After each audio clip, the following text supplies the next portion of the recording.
Tamara Tiasmara diperiksa, jelaskan soal bekas gigitan di tubuh Dante. Tepat pada tanggal 27 Januari lalu, anak sematawayang Tamara Tiasmara dengan mantan suaminya, Angger Dimas, Raden Andante Halif Pramudityo alias Dante meninggal dunia diduga akibat tenggelam.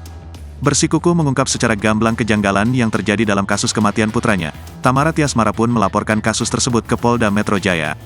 Ditemani kuasa hukumnya, Sandi Arifin, Tamara Tiasmara belum lama ini menjalani pemeriksaan tambahan.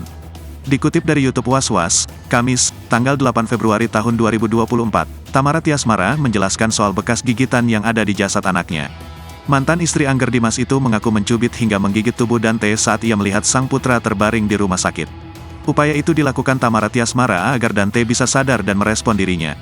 Saya tadinya mau ke kolam berenang, tapi ternyata ada kejadian itu, akhirnya saya langsung ke rumah sakit Islam Pondok Kopi.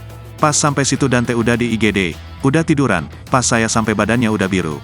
Itu yang saya gigitin pipinya, saya cubitin tangannya, pahanya, gimana biar dia bisa respons, terang Tamara Tiasmara. Namun upaya yang dilakukan Tamara Tiasmara itu tidak membuahkan hasil.